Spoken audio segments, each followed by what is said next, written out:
Bonjour et bienvenue dans Spotlight, le podcast 100% lillois qui met en lumière des secteurs économiques variés issus de la métropole. Ici, on vous révèle les secrets du développement des entreprises, mais aussi leurs techniques managériales. Ce podcast est réalisé en collaboration avec notre école, l'IAE Lille.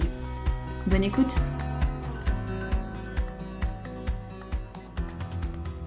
Bonjour à toutes et à tous, bienvenue dans ce nouvel épisode de Spotlight. Aujourd'hui au micro, il y aura Sarah et Alice. Et on accueille Lucas et Raphaël. Salut. Salut. Ancien étudiant des bancs de l'IAE et fondateur de YouSave. YouSave, c'est quoi ? C'est l'application mobile anti-gaspillage qui lutte contre le gâchis des produits neufs et plus généralement contre la surconsommation. Donc elle a été créée en 2022 et l'entreprise comporte aujourd'hui 4 personnes qui travaillent dur pour vous offrir un service innovant et en totale cohérence avec les besoins environnementaux de notre société. Exactement. Ok. Du coup, là, on va juste partir sur un côté un peu plus perso, du coup, pour présentez-vous, votre parcours, etc. Qu'est-ce que vous avez fait à l'IAE ? Ok, très bien. Tu veux commencer ? Vas-y, commence. Ok, très bien. Du coup, moi, je m'appelle Lucas Liénard, j'ai 23 ans. J'ai commencé mes études par un DUT technique de commercialisation, dans lequel j'ai mixé aussi avec un Erasmus à Séville, en Espagne. Quand je suis revenu, je suis arrivé ici à l'IAE, du coup, en licence 3 marketing-vente. C'est là où on a fait la première itération de YouSave, qui s'appelait La Corbeille à l'époque, en partenariat avec Anactus. Et ensuite, j'ai intégré un master management des business units à l'IAE, qui était en alternance cette fois-ci. Et donc, j'ai fait une première année d'alternance dans un cabinet de design. Et ensuite, j'ai fait une deuxième année d'alternance dans un cabinet IT, donc dans le conseil et dans la vente de logiciels. Et j'ai donc quitté mon alternance dans la fin de mes études, sur mon dernier semestre, pour me consacrer à temps plein sur YouSave. Et moi, du coup, tout pareil. J'ai fait un DUT technique de commercialisation. C'est comme ça qu'on s'est connus avec Lucas. On a fait le tout premier projet de DUT ensemble. Après, j'ai fait DUT, licence 3 à l'IMMD. Et on s'est rejoint en MBU, en master. Et là, du coup, j'ai fait la première année en initiale et la deuxième année en alternance. L'alternance, je l'ai fait chez Boulanger. J'étais chef de projet sur les ouvertures de magasins. Et qui m'a permis d'avoir cette casquette au niveau du retail. Et auparavant, j'ai eu aussi pas mal d'expérience au niveau de la com et le marketing, qui fait que après j'ai rejoint après mon master management des business units, j'ai rejoint Lucas dans l'aventure depuis septembre, et en parallèle je suis également président d'une association et je fais du bénévolat dans une association qui vient en aide aux personnes traumatisées crâniennes. Exactement. Et du coup, Raph et moi, on est devenus potes, comme il le disait, juste à la sortie du bac. On est arrivés en DUT ensemble, on a fait le premier projet.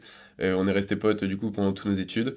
Et on a vraiment retravaillé sur des projets ensemble dans la dernière année de master. On a fait nos mémoires et tout ça ensemble. Et après, c'est comme ça qu'on s'est dit que ça allait bien matcher aussi pour l'entrepreneuriat.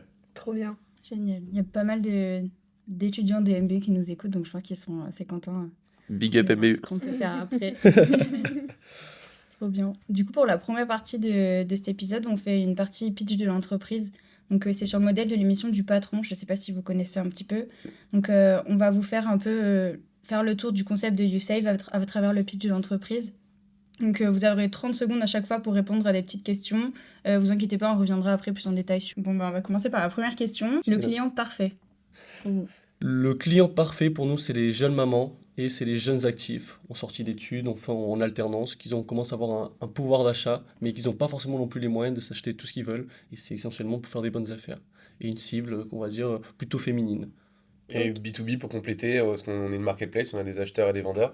Et au niveau des vendeurs, ça va être des hypermarchés, des grandes surfaces spécialisées, des supermarchés, des boutiques qui se trouvent dans les hyper et des boutiques indépendantes dans les villes et qui ont des invendus non alimentaires qui dorment dans leur réserve. Trop bien. Alors, le problème du client et les solutions que vous apportez.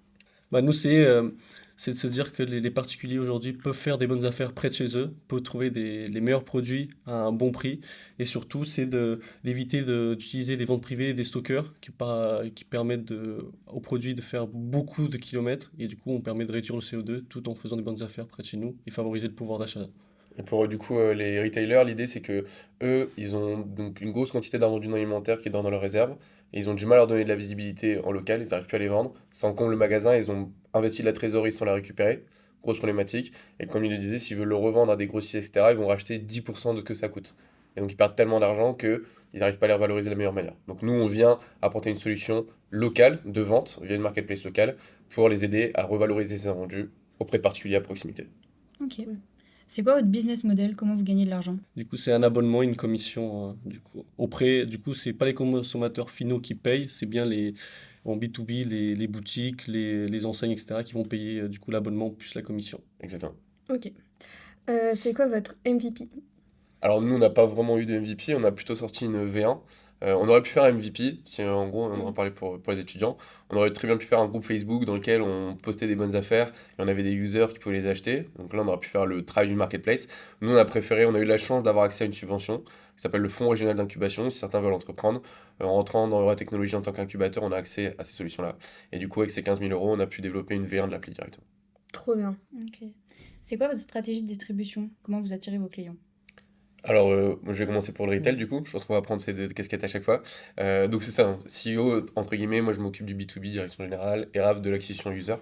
Donc, notre stratégie pour attirer du B2B, hein, en fait, c'est simplement du business development. Donc, ça veut dire qu'on doit aller chercher des chaînes nationales sur lesquelles on peut dupliquer très rapidement et de façon massive le concept sur plusieurs points de vente. Et donc là, l'idée, c'est d'aller chercher des directeurs nationaux sur les sujets en question. Typiquement, ça se fait par la prospection, mais aussi par Euratech qui nous introduit, par des mentors qui nous introduisent. Et une fois qu'on en a un, souvent, ils sont dans les comités de direction des autres, on peut être introduit. Et au niveau des boutiques indépendantes, c'est et de la prospection terrain, et voilà, être attrayant aussi via le marketing digital. Et au niveau des consommateurs, vous savez, c'est également par le réseau. On est des anciens élèves de l'IAE, on en parle, on a un maximum d'amis qui en parlent autour de nous. C'est d'avoir un maximum de bouche à oreille. C'est également des événements qu'on a fait, par exemple, lundi, pour faire parler un maximum de personnes. Et après, c'est la communication classique sur les réseaux. On intègre aussi des groupes de bonnes affaires. Et c'est plein de stratégies, de l'affichage, de la distribution de flyers, et c'est comme ça qu'on va chercher. Et nous, ce qu'on veut, c'est de la viralité, parce qu'il faut qu'on ait un maximum de users sur l'application, et c'est de faire parler un maximum de nous. Et on complète vraiment ça avec des enjeux très forts qui sont, comme on a des retailers qui ont une grosse force de communication et une grosse visibilité, en fait, c'est des leviers pour nous de communication, qui communiquent pour nous, et on prévoit un très gros budget, c'est des centaines de milliers d'euros d'acquisition user via du ads. C'est à peu près comme ça. Ouais, 50% de nos dépenses vont aller pour l'acquisition d'utilisateurs sur le... Et dernier point, c'est aussi la presse. On Ouais. utilise aussi la presse pour se faire connaître. Et du coup, c'est quoi vos principaux coûts pour le développement? Nos principaux coûts, c'est le marketing, les charges de personnel. Si vraiment je résume en 10 secondes, Ouais. c'est ça. Ok. Pourquoi vous et pas d'autres? Je pense que j'étais à l'origine du projet, donc j'essaie de répondre pourquoi. Je pense que c'est la prise de conscience. Pourquoi par exemple des jeunes par rapport à des gens plus expérimentés? Parce qu'on a peut-être aussi plus cette chose en nous qui nous habite, sur laquelle on veut lutter. Ensuite, pourquoi nous en tant qu'équipe? Je pense qu'on se complète super bien. On adresse vraiment des sujets complémentaires. On a un troisième associé qui s'occupe de la technique. Donc en fait, on est un associé par pilier très fort de la boîte. Et donc ça fait une équipe qui est complémentaire pour atteindre l'objectif final. Et je pense que c'est principalement pour ça, parce qu'on est habité par ça et parce qu'on est une équipe complémentaire. Et dernier, parce qu'on est lillois, on a la chance d'avoir aussi des très grandes enseignes avec Mhm. beaucoup de sièges. Et je pense que ça fait aussi une très grande force. Pourquoi nous et pas d'autres? Mais je pense qu'en fait, c'est pas pourquoi certaines personnes, c'est qui est capable de s'accrocher suffisamment longtemps et passer toutes les galères et bien s'entourer. Donc nous, c'est plutôt le chemin qu'il y a eu depuis le début plutôt que qui on est en tant que personne. Ok. C'est qui vos principaux concurrents actuellement? Du coup, nous, on a 3 concurrents en soi, Ouais. normalement. Il y a- Alpha Mosso, Le Bon Coin. Ouais. La différenciation forte qu'on va avoir avec Le Bon Coin, c'est du retail, c'est pour ça que je prends la parole. Au niveau du Le Bon Coin, le problème, c'est que en tant que retailer, tu es en concurrence avec plein de particuliers et tu dois investir énormément de frais fixes pour être visible sur la plateforme. Donc, par exemple, un retailer va dépenser entre 20 et 60 euros par produit pour être visible et le vendre facilement. Donc, ça lui coûte très cher. Et donc, si ton produit coûte moins que 60 euros, tu es Ouais. immédiatement en perte en fait. Et par rapport au Bon Coin, je rajoute aussi que c'est qu'il y a les enseignes, quand ils mettent des produits neufs, il y a toujours cette image Le Bon Coin. Le Bon Coin, c'est essentiellement des produits d'occasion, c'est pour faire des bonnes affaires, mais d'occasion, et du coup, les particuliers, ils sont là, ils vont négocier, etc. Alors que nous, on aura cette image vraiment de produits, des invendus, des produits neufs, des produits qu'on peut retrouver dans des boutiques, il n'y aura pas cette image, cette détériorisation de l'image. Exactement. Ensuite, le deuxième concurrent qui est vraiment sur notre concept, il s'appelle Achille, il est à Paris. Donc on est sur un concept similaire. Lui, c'est une UX qui est différent. C'est un parti pris, c'est plutôt de l'affiliation pour eux. Donc en fait, ils mettent en avant un lien web d'un distributeur national qui est renvoyé derrière. C'est pas forcément du click and collect, mais en tout cas, c'est celui qui se rapproche le plus de ce qu'on fait. Après, c'est une bonne chose d'avoir des concurrents, ça montre que le marché est sain, qu'il est ouvert et qu'il y a de la demande. Donc c'est très bien pour nous. Et le dernier, ça va être Circular Place, qui est en fait une sorte de courtier en solution de revalorisation d'invendus. Donc en tant que retailer, ils vont t'aider à trouver soit un déstockeur, un soldeur, un grossiste, un organisme de dons, un recycleur, etc. Ok. Et la dernière question, c'est quoi votre avantage comparatif à vous? Ok, du coup, pour le retail, on a 3 avantages très forts. C'est que comme on est une marketplace, on va avoir des coûts d'exploitation qui n'ont rien à voir avec les grossistes, les soldeurs, etc., qui doivent transporter la marchandise, la remanutentionner, la renvoyer chez l'utilisateur. Ça coûte très cher et c'est pour ça qu'ils rachètent à 10 ou 20% de ce que coûte la marchandise au retailer. Nous, en tant que marketplace, on a beaucoup moins de coûts de ce type-là et on redistribue mieux la valeur. Donc le premier avantage très fort, c'est qu'on va être la solution la plus rémunératrice. Donc sur la vente de l'invendu, ils vont récupérer entre 3 et 7 fois plus qu'avec une solution traditionnelle. La seconde, toujours sur le volet économique, c'est que on génère du trafic magasin et de la vente additionnelle. Et ça va se différencier du site web classique du retailer. C'est que quand il y a un user qui va faire un achat, il va passer dans le magasin pour récupérer son produit. Et typiquement, si demain tu achètes une imprimante chez Boulanger, par exemple, via Usave, tu auras certainement besoin de cartouches d'encre. Et donc ce sera le moment de faire un achat complémentaire pour le retailer. Ça répond à un besoin qui est fort pour eux, parce qu'il y a une perte de 15% de trafic magasin sur 2022. Et donc ça s'est pas amélioré non plus avec post-Covid. Et dernier point, c'est que au niveau du volet RSE, c'est là où on est vraiment nous investis. On va être entre 8 et 50 fois moins polluant que les autres solutions parce qu'on va pas faire passer le transport de 800 à 5000 km à un click and collect qui est en fait très local. Pour donner un exemple, nous, YouSave, chaque tonne d'invendu qu'on va revaloriser, ça va être l'équivalent de 3 à 30 allers-retours entre Paris et Lille en voiture qui seront économisés au niveau CO2. Et je rebondis sur ça, c'est de se dire au niveau de l'utilisateur, c'est qu'aujourd'hui il peut faire une bonne affaire et mutualiser le trajet du quotidien. C'est-à-dire il réserve le matin l'invendu et l'après-midi il rentre du boulot, par exemple, il passe dans sa boutique, il passe devant tous les jours, bah là il va s'arrêter, il va prendre son invendu, du coup il mutualise le trajet du quotidien pour récupérer cet invendu-là. Et du coup bah, le produit est disponible à l'instant T, il peut le récupérer et ça va pas générer des kilométrages en plus. Après il y a cet avantage de se faire des bonnes affaires près de chez nous et de voilà, toutes les boutiques elles ont des invendus et on peut très facilement trouver la perle rare en bas de chez nous, aller le chercher même à pied, à vélo, et c'est vraiment ce côté-là qui est très, très pertinent chez nous. Et je pense au niveau utilisateur, c'est aussi une solution au final innovante, c'est des nouveaux usages, comme Too Good To Go. Bah, au final, nous, on a aussi notre particularité pour le non-alimentaire, c'est-à-dire on peut réserver facilement sur une application, avoir le retour, aller chercher le produit, et tout ça se fait très simplement et sans couture. Je dirais qu'il y a aussi deux points en plus, c'est que à la différence par exemple d'une vente privée où on va faire un achat et des fois il faut attendre 2-3 semaines, nous on va pouvoir récupérer le produit dans la journée ou sur le lendemain. Et effectivement ça rejoint sur ce que tu disais aussi sur la notion peut-être de découverte de nouvelles boutiques, parce qu'on adresse autant des gros retailers mais aussi des petites boutiques. Et demain il y a peut-être des boutiques super sexy, indépendantes qu'on connaît pas et qu'on pourrait découvrir à travers Usave. Ok. Moi, j'aurais une question avant qu'on commence la partie là. Du coup, pour les retailers, c'est eux qui mettent directement leurs produits sur l'appli. Du coup, ils prennent leurs photos, Exactement. etc. Et, Non, exactement. En fait, c'est le retailer qui met tout en place. Nous, on est seulement l'intermédiaire. Ok. Au final, on vient apporter les clients, on vient leur donner de la visibilité à ces invendus, mais c'est le retailer qui pratique aussi, qui va mettre le bon prix, qui va mettre les produits, qui va mettre la démarque. Peut-être ce produit-là, il va avoir un défaut. Du coup, c'est aussi au retailer d'indiquer le défaut et d'indiquer le bon prix au bon tarif pour eux. Du coup, nous, on n'a pas du tout la main. Nous, on aura plutôt un côté dans l'avenir de surveillance, de dire qu'il y a bien des prix qui sont respectés, s'il y a bien certaines conditions qui sont respectées, mais sinon, nous, on n'intervient pas là-dedans. Notre travail, c'est vraiment celui du marketplace et c'est de faciliter et d'enlever le moins de friction possible à l'ajout produit. Et donc, nous, aujourd'hui, on a créé en fait un système qui permet de faire un ajout produit super simple qui demande peu d'efforts au retailer. Qu'en Vinted ou en masse par un Ok. fichier Excel. Trop bien. Ok. Du coup, on a fini avec la première partie. Maintenant, on va passer à des questions un peu plus détaillées. Vous allez pouvoir plus approfondir ce dont vous avez déjà parlé. Très Donc, bien. On n'a pas trop respecté le format patron. C'est pas grave. C'était intéressant. Donc, la première question, c'est comment vous est venue l'idée en fait de créer ce projet de base? Comment ça s'est passé? Pourquoi vous l'avez nommé comme ça? Très bien. Alors, ce qui s'est passé, c'est qu'en 2019, il y a le fameux reportage qui était fait par M6 dans l'émission Capital qui dénonçait la destruction des invendus non alimentaires par Amazon. Et on y voyait des couches pour bébés, des jouets pour enfants, des télévisions qui étaient simplement incinérées ou enfouies sous terre. Donc, ça a été un énorme choc. Donc, ça a été en 2019 la première version qui s'appelait La Corbeille, comme j'expliquais tout à l'heure. Et après, voilà, je voulais finir mon master. Donc, à ce moment où j'avais premièrement testé Usave, qui s'appelle La Corbeille. Je me suis dit, allez, je mets en pause. Il y a une loi qui est passée, qui s'appelle la loi AGEC, anti-gaspillage pour l'économie circulaire, qui allait interdire la destruction de ces invendus, mais début 2022. Et donc je me suis dit, bah, début 2022, c'est la fin de mon master, ce sera le moment de me mettre sur le sujet. Et du coup, j'ai attendu ce moment-là, j'avais fini mes études, il me restait un semestre. Et à ce moment-là, du coup, j'ai remis la machine en route. En mars, on a intégré Euratex, ça se passait bien, et du coup, c'est comme ça qu'on a relancé derrière. Et pourquoi YouSave? Pour plusieurs choses. Évidemment, parce que ça permet de faire. La notion de save en anglais, c'est aussi l'épargne, donc c'est gagner du pouvoir d'achat, c'est sauver un invendu de la destruction ou du recyclage inutile, sauver un invendu du surtransport également.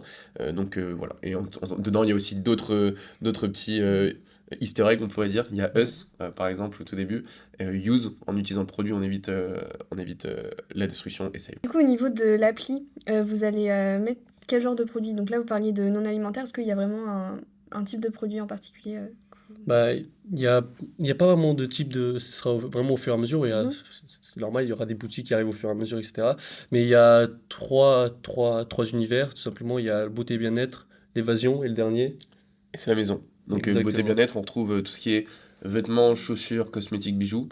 Au niveau évasion, ça va être produits sportifs, culturels, jeux et jouets multimédia. Et maison, c'est bricolage, ameublement Et la et décoration. décoration. Exactement. Ok, ouais, on fait déjà bien le tour, quoi. Ouais, c'est Ouais, déjà exactement. Et après, on a toujours une petite case qui s'appelle To Save. C'est lorsqu'il n'y aura pas vraiment de catégorie, ben, on les Ouais. mettra dans cette case-là, du coup. Parce qu'on peut pas couvrir, évidemment, Mm. toutes les catégories. Tout ça, c'est amené à évoluer parce que donc, typiquement aujourd'hui, on est en discussion avec des groupes comme Mobilia, qui sont des groupes automobiles. Donc demain, peut-être qu'il y aura aussi de l'équipement automobile qui sera à disposition. On parle pas de voitures, mais en tout cas d'accessoires de Mm. voitures. Aussi, on travaille beaucoup là avec des enseignes de puériculture. Ouais. Donc ça sera amené aussi à évoluer. Vous en parliez un peu tout à l'heure, mais du démarchage des retailers, comment ça se passe? Enfin, parliez un peu de bouche à oreille, de démarchage du coup commercial. Du coup, pour le B2B, comment on fonctionne, au tout début, c'était via la prospection pure. Donc, c'était moi, c'est mon métier avant, dans mes 2 années d'alternance. Donc, comment j'ai commencé à faire, c'est via des outils. Donc, ça peut être utile pour, par exemple, ceux qui sont en alternance BizDev. Donc, comment on fait? On utilise LinkedIn. Il y a des extensions comme LinkedIn Sales Navigator. Ça permet de faire des bases de données filtrées des prospects. Donc, par exemple, on a un persona, on peut sortir une liste de personas sur une zone géographique. Ensuite, on peut extraire l'ensemble des emails via des outils de scrapping. Donc, typiquement Datanas, Walaxy, Emailio, etc. On récupère tous les adresses mail. Et ensuite, via des outils que je viens de mentionner, on peut faire du mass mailing, donc personnalisé, pour toucher ces personnes-là. Donc ça permet en fait d'avoir un message personnalisé, pas passer par un robot, et en même temps d'avoir une grosse capacité d'envoi de messages. Mm. Donc ça nous a permis d'avoir des premiers retours. Surtout, j'ai pris la casquette de l'étudiant au début, parce que ça fait moins peur. On ne se dit pas, ah, encore un qui me prospecte. Donc c'était plutôt dans le cadre d'une étude liée à mes cours. Et du coup, en demandant de l'aide, on avait beaucoup de réponses. Et c'était le moment derrière de pouvoir aussi proposer ce qu'on faisait. Donc ça a été ça la première étape, donc via du commerce pur. Seconde étape, c'est qu'on s'est fait des mentors. Donc typiquement, aujourd'hui, le DG France d'Oxybul, c'est notre mentor. Et on l'a rencontré via de base l'angle d'attaque de l'étude pendant les cours. Et du coup, lui nous introduit à d'autres personnes. Ensuite, on signe d'autres magasins et du coup, ils sont dans les comités de direction de chacun et du coup, nous présentent aux autres. Donc, en fait, quand on en a un derrière, il faut essayer de rebondir sur son réseau à lui. Il faut en profiter. Et le dernier point, c'est l'incubateur. Donc, là où on est à Euratech, on est souvent proposé à des grandes enseignes, etc. On peut pitcher devant des grands décideurs. Et donc, c'est les 3 méthodes principales, nous, pour le retail, pour aller les chercher. Ok.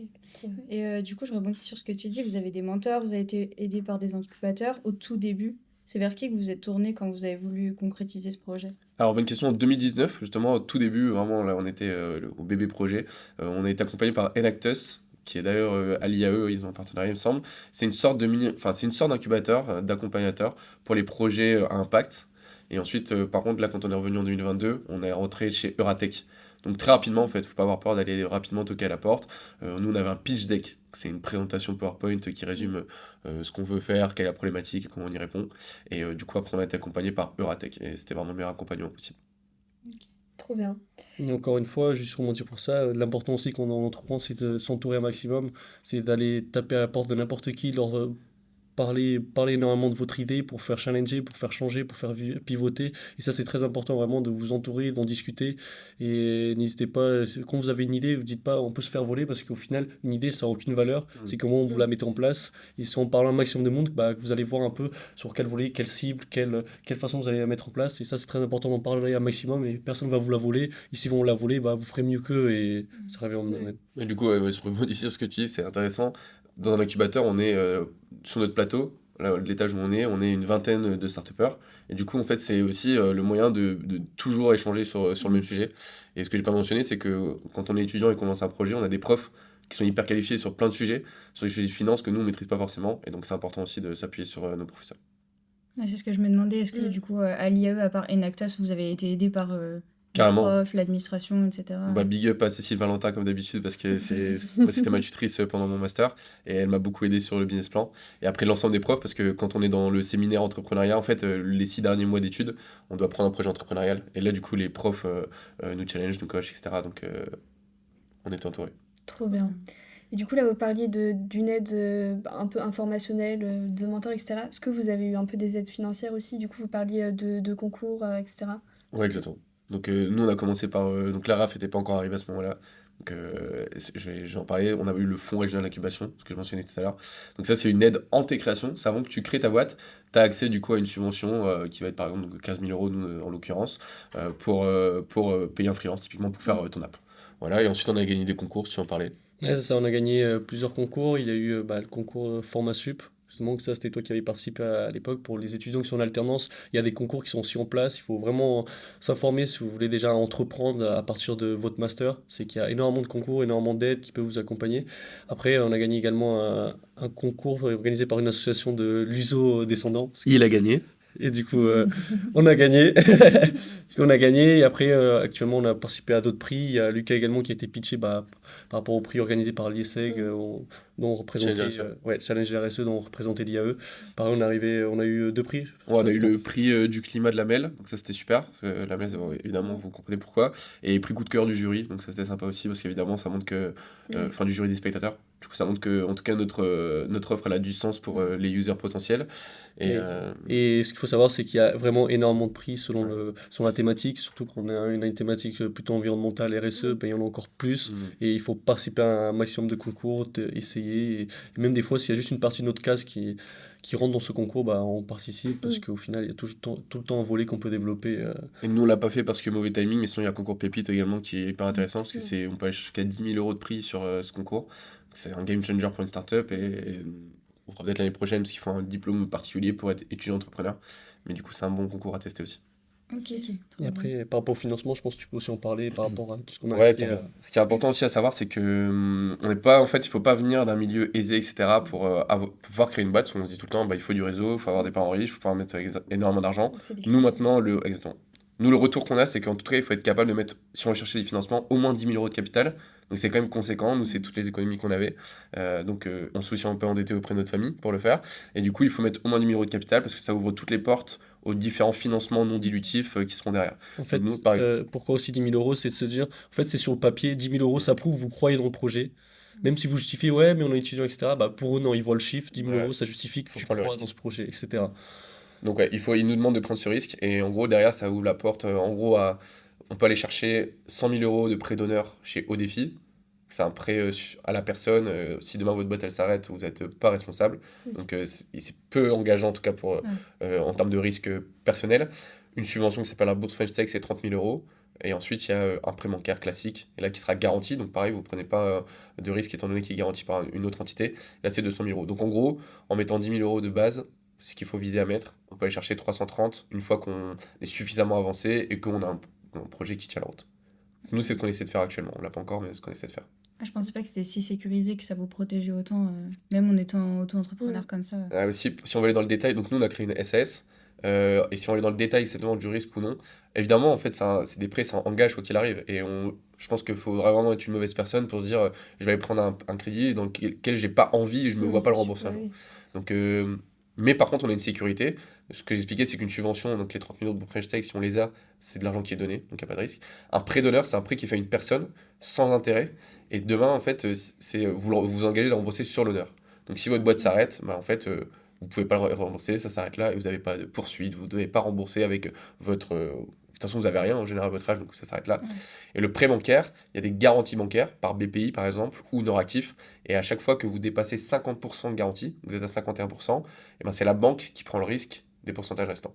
Donc vous, demain, si la boîte se casse la tête, et ben, vous n'êtes pas responsable de cet argent non plus. Et tout ce montage aussi, ça permet, bah, justement, on est des startups. Les startups, il faut qu'on aille vite, on crame beaucoup de cash. Ouais. Et justement, il faut des financements, mais ces financements, on ne peut pas forcément les rembourser. Et c'est pour ça aussi que tous ces modes de financement sont mis aussi en place par le gouvernement et par toutes ces associations et autres. Et c'est une bonne première étape parce que donc, la vie d'une startup comme les nôtres, c'est des startups à intensité capitalistique forte, donc on doit mettre beaucoup d'argent dedans. Donc ça passe souvent par les levées de fonds.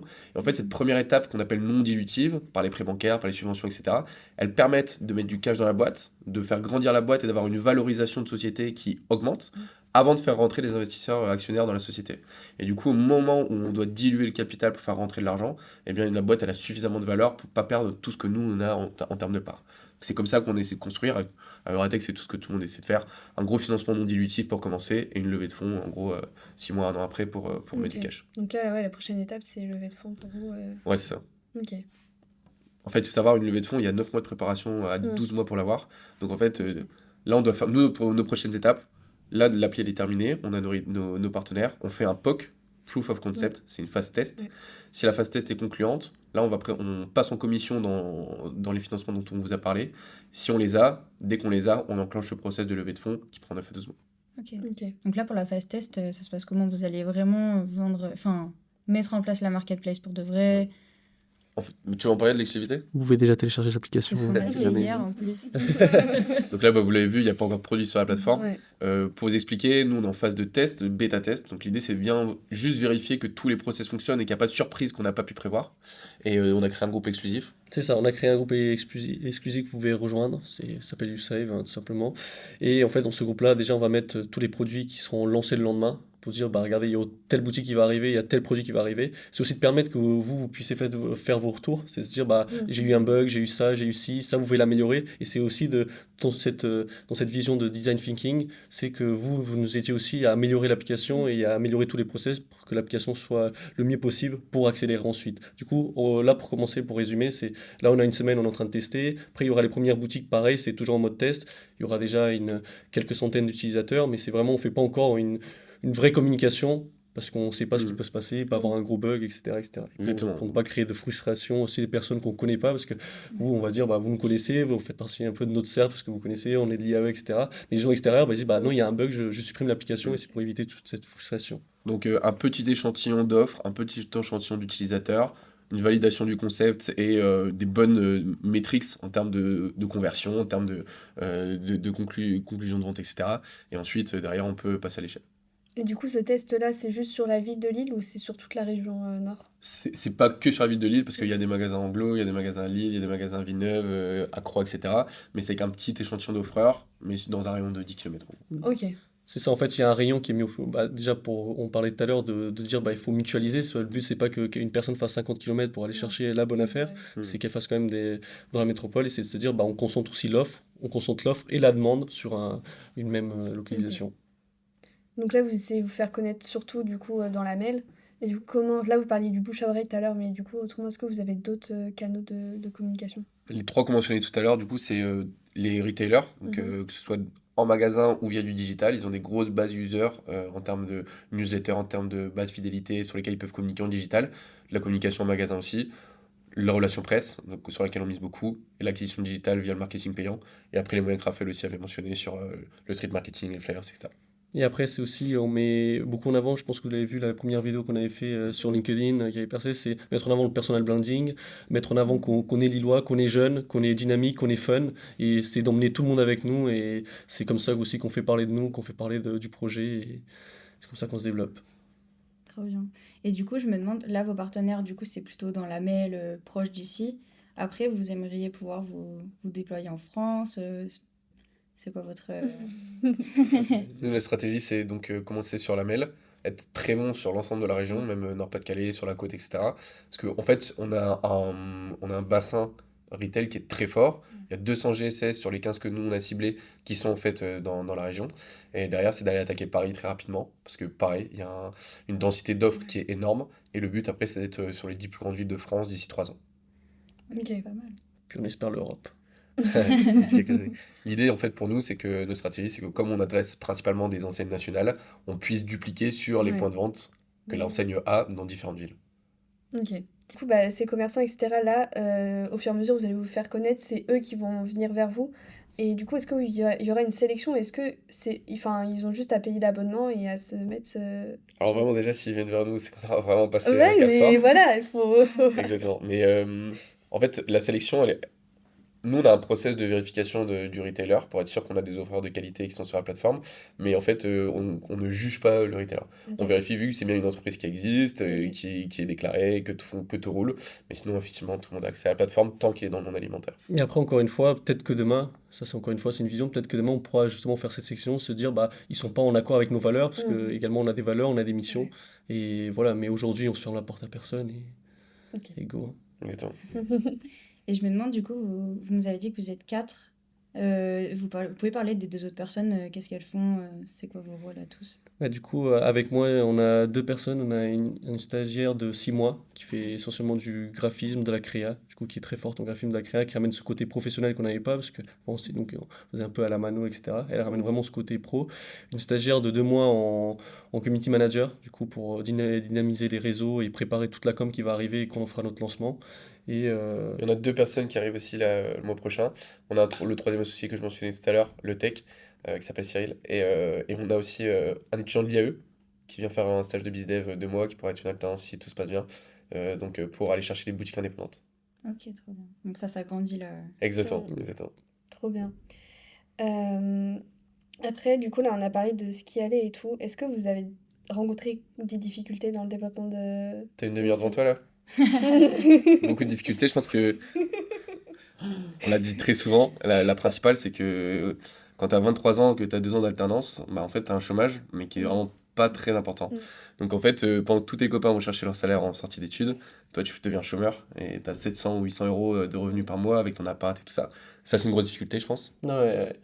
Et après, c'est aussi, il y a une difficulté, c'est au quotidien, c'est que tes émotions, elles font une Ouais. montagne russe. C'est que tu as des très bonnes nouvelles, tu as des très mauvaises, et d'un coup, on Mm. dit, bah, tout va s'arrêter.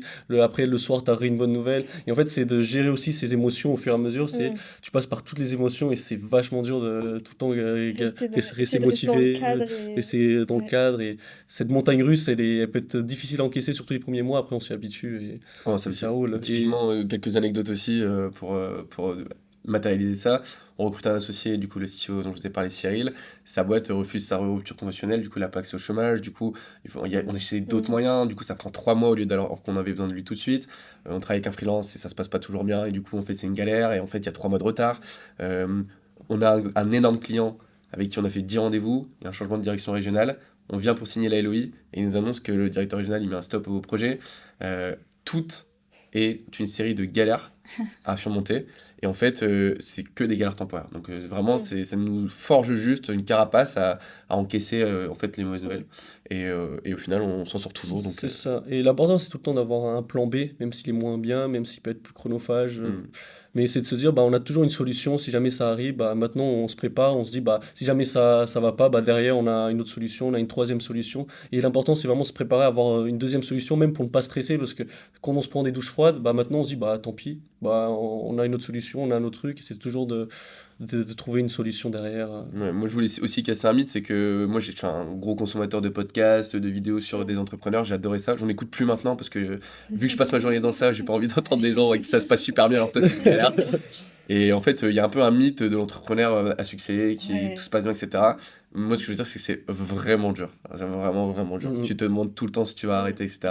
Bien sûr, tu vas pas le faire, mais en fait, c'est vraiment émotionnellement, il faut s'accrocher. Mais après, je trouve que maintenant, on entend de plus en plus les entrepreneurs qui disent ça va pas. Exactement. Et enfin, du coup, c'est cool de se dire que bah, genre, tu peux te lancer et si ça va pas, c'est pas la fin de Ouais. tout, En quoi. fait, ça rend accessible l'entrepreneuriat parce que Voilà, tu te c'est dis, ça. les gens qui le font sont des surhommes. En fait, non, pas du C'est tout. ça. C'est juste des gens qui se disent, Qui s'accroche. Ouais. une Ouais, merde de ça plus. accroche, ouais. Ouais. Mais justement, il y a un podcast qui est intéressant, que c'était toi qui m'avais conseillé, ça s'appelle La Galère. Et c'est sur Spotify, vous mettez La Galère. Et du coup, c'est justement ces entrepreneurs, par exemple, le co-créateur de Lydia qui parle. Et en fait, il raconte tous ses galères. Et tu te dis, mais le gars, il est quand même arrivé où il est aujourd'hui, malgré Ouais. tout ce qu'il a vécu. Et des fois, tu dis des trucs, mais comment tu fais pour passer à l'étape suivante quand tu te prends C'est ça. des portes comme ça? Et en fait, c'est ça la. Nous, l'enseignement qu'on en sort, c'est qu'en fait, entreprendre, déjà, il faut pas regarder la montagne au début, parce qu'en fait, c'est énorme, et on va se dire, mais je vais jamais aller chercher tous ces trucs-là, c'est impossible. C'est vraiment un pas par un pas, Ouais. une journée par une journée. Je pense que c'est comme quand on est athlète, etc., où je pense que c'est un peu ce sujet-là. C'est qu'en fait, il faut prendre chaque petit pas par chaque petit pas, et ne voir que le sujet actuel. Bien sûr, il faut tout prévoir en amont, il faut avoir une vision globale, mais il faut vraiment passer cap par cap. Ouais, et bien centré on peut pas tout faire au début, même si on dit Ouais. ben, il faut faire ça, faire ci. Non, vraiment se concentrer sur les facteurs de succès au début et vraiment les faire très bien. Et après, ensuite, on intègre les autres éléments. Donc les perfectionnistes, on arrête d'être perfectionnistes maintenant. C'est ça. Et tu te mords un peu les doigts Et et c'est tu plus dis, possible. bon, c'est pas grave. Et là, du coup, on parlait casser un peu les mythes de l'entrepreneuriat. Et par exemple, là, du coup, l'entrepreneuriat entre potes. Genre, c'est un peu. Enfin, moi, je sais que j'ai entendu pas mal de personnes qui avaient fondé une entreprise avec leurs potes, ou même quelqu'un, c'était avec son frère. Et du coup, ça avait pas du tout marché parce que les caractères, ça marche pas. Moi, Du coup, comment c'était vous avez fait, vous, pour que. c'était un sujet de ouf au moment où, en fait, quand tu dois choisir ton associé, ça fait 1 an que tu travailles sur un truc, Mm. que tu te dis que tu vas faire rentrer quelqu'un dans ta vie. En fait, c'est presque comme ta femme quand t'es marié, parce qu'en Mm. fait, tu passes ta vie avec, tous tes sujets sont pris en décision commune, etc. Et donc, nous, en fait, Raphaël, là, on n'était pas amis de ouf pendant les études, on Ouais. n'était pas meilleurs amis depuis qu'on est tout petit, Oui. on était des potes, on savait qu'on s'entendait bien et on travaillait bien ensemble. T'es potes d'école en fait. Voilà, On c'est ça. sentait bien qu'on est à l'IAE, bah voilà, on était hyper contents se de se marrait. voir, on se marrait, on avait les mêmes délires, mais en dehors, bah, c'est tout, on se voyait jamais, etc. Et donc il n'y avait pas l'attache hyper forte, tu Ok. peux avoir le meilleur ami Mm. d'enfance. Et là où tu prends un risque très fort, c'est que demain, si avec ton meilleur ami d'enfance, par exemple, Ouais. ça se casse la gueule, c'est un pan de vie qui s'effondre. Mm. Donc je peux pas répondre en mode les meilleurs amis, parce que nous on était des potes, Ok. et on s'est associés parce qu'on savait qu'on travaillait bien ensemble, qu'on s'entendait bien. Et ensuite, que ce soit avec un pote ou autre, en fait, il faut prendre des personnes avec qui tu es complémentaire. Bah oui. Je pense que nous, on a des personnalités différentes, Raph et moi, mais en fait, on se respecte dans ces personnalités différentes et on sait quand s'écouter l'un l'autre. Donc, typiquement, s'il y en a qui va être un peu plus leader sur un moment, si c'est son sujet, l'autre, il va le suivre. Mm. Par contre, si l'autre, il dit là, non, et ben en fait, il faut être capable aussi d'écouter. Donc, c'est un mélange entre connaître ses personnalités, s'adapter à l'autre et rester à l'écoute, en fait, quel que soit le sujet. Et c'est justement ces barrières-là, apparemment, qu'on est vraiment amis, qu'on est de la Mm. famille, bah des fois on a du mal à dire, bah Ouais. t'as raison, Ouais. ou on a du mal à dire réellement les choses, parce que nous on est transparent, mais Et cette toi transparence, par moment, elle est compliquée, parce qu'on n'a Mm. pas envie de baisser, parce que c'est notre ami, c'est notre père, c'est quelqu'un de notre famille, et c'est ça qui, je pense, qui est très compliqué, et qui fait que souvent les business qui sont faits en famille, etc., ils ont un peu plus de risque de se casser la gueule. Et même nous, il faut savoir déconnecter parce qu'on est potes quand même. Donc, quand on va boire un verre ou qu'on fait un truc, il faut arrêter de bosser, de parler Ouais. du taf. C'est Nous, on difficile, kiffe faire du ping-pong par exemple le midi, c'est notre petit kiff. Bah, il faut trouver ces petits moments, ces petites bulles où tu t'expulses de ton quotidien avec toi aussi. Et je me demande, est-ce que vous avez toujours voulu monter un projet, devenir entrepreneur? C'était quoi votre projet pro au tout début de vos études? Moi, il faut savoir que j'ai pris Raphaël parce qu'il ne voulait pas faire ça. Et en fait, du On coup, t'a forcé. il y a tellement de gens, quand tu as un projet qui peut faire écho, qui peut avoir du potentiel, qui vont être là pour les mauvaises raisons, Ouais. que tu te dis, en fait, il ne me faut pas cette personne-là, il faut la personne qui sera là parce qu'elle va apporter quelque chose d'inintéressé au projet. Et du coup, Raphaël, lui, son rêve, je le dépeins, hein, quand même né au Portugal, dans une ferme au Portugal, son rêve, c'est d'aller être berger avec ses bites. Et tu vois, il n'était pas en mode je rêve de la fame dans des startups, etc. Par contre, il était super fort sur ces sujets. Donc, moi, c'était vraiment important pour moi, Ouais. déjà, d'avoir quelqu'un qui était là pour les bonnes raisons, pour les valeurs que je partageais. Donc, ça, c'était un sujet fort. Ouais, du coup, ouais, non, moi je me voyais pas du tout entreprendre, c'était quelque chose, je me dis, mais j'aime vraiment pas ça. Non, mais de base, en fait, on a tous peur, je pense que vous l'avez Ouais, aussi, on a tous ouais. cette peur de se lancer, de sauter le pas, on se dit, on n'est pas capable, on n'a pas les compétences. Tout à fait. Et moi, j'avais ce truc-là, je dis, non, non, j'ai pas envie d'entreprendre, moi j'ai envie de faire ma petite vie tranquillement, peut-être avoir d'autres projets, de partir, si j'ai envie de repartir, bah, du coup, de revenir au Portugal, je reviens au Portugal, même si j'ai moins de salaire, j'ai moins de trucs, je m'en fous. Et au final, Lucas, il m'a convaincu et je suis trop heureux maintenant d'entreprendre parce que bah, j'ai réussi à sauter justement ce pas. Je me dis, au final, on est trop bien et tu retrouves cette liberté et ce truc, c'est tu crées ton bébé en fait, tu le fais grandir, même si bah, tu dépends tout le temps de personnes, etc. Tu dis, bon, on va faire comme ça, on met cette stratégie-là en place, on teste, etc. Et ça te fait vraiment grandir, hein. Et même concernant du coup ce que je voulais faire de base, c'était mon objectif, je pense que c'était des directeurs commerciaux d'une startup. J'adore l'univers startup, je m'y plaisais bien. Donc je pense que j'avais vraiment cette volonté d'être head of sales.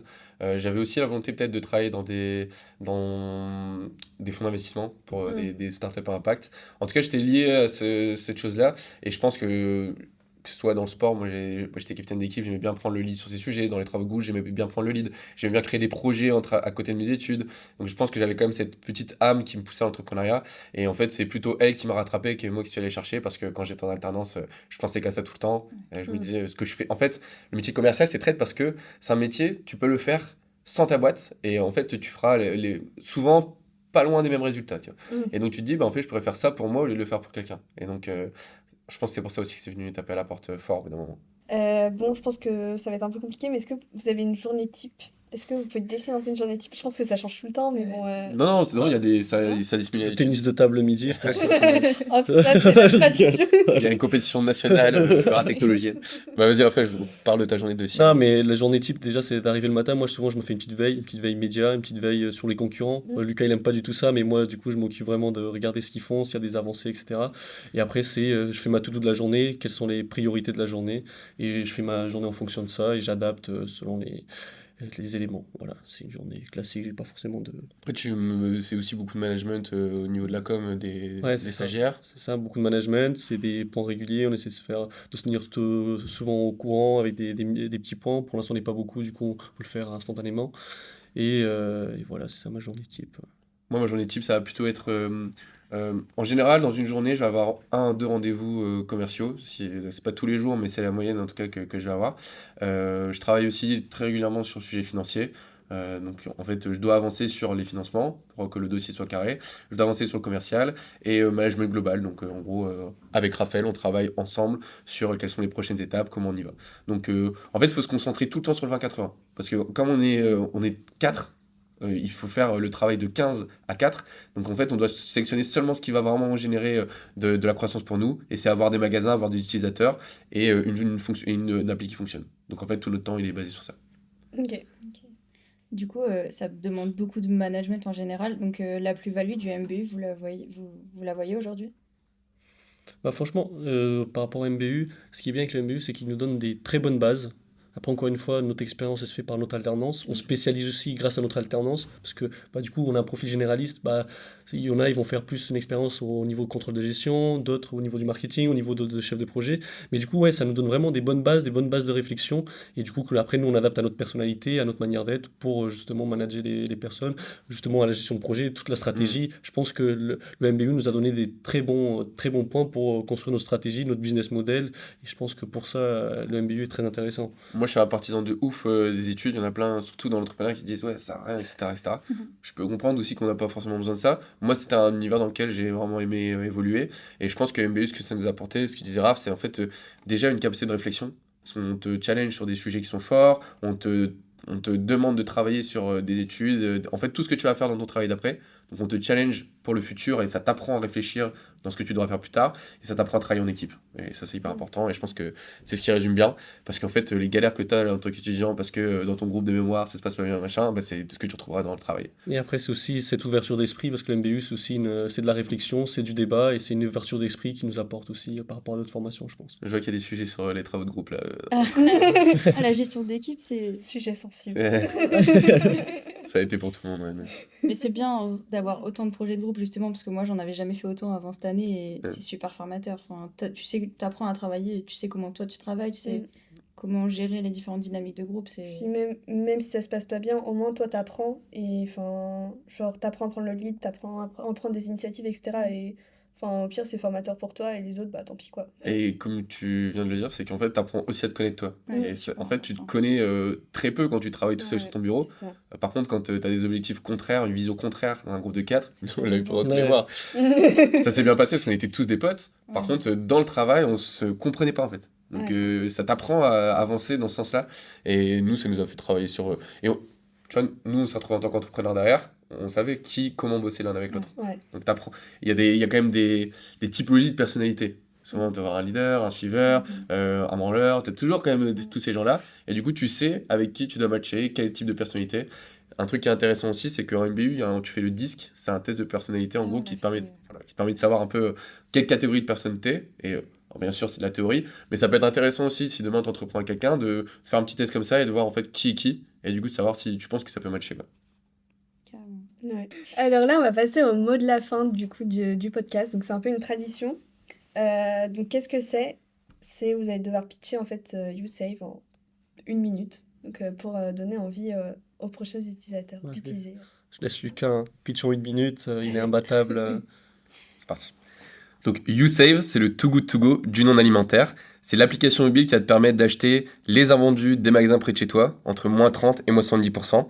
Pour un utilisateur, c'est donc l'opportunité de se faire kiffer à petit prix et en faisant un acte éco-responsable. Et pour les retailers, pour les boutiques, c'est l'occasion de revaloriser la mine d'or qui dort dans leurs réserves en les vendant à des particuliers qui se trouvent à proximité, avec la solution qui sera pour eux la plus rémunératrice, la moins polluante et qui générera du dynamisme avec du trafic magasin et des ventes additionnelles. Donc allez-y, téléchargez l'appli. Super. Bah, J'avais dit génial. qu'il était bon. Voilà. J'avais dit qu'il était bon. C'est beau.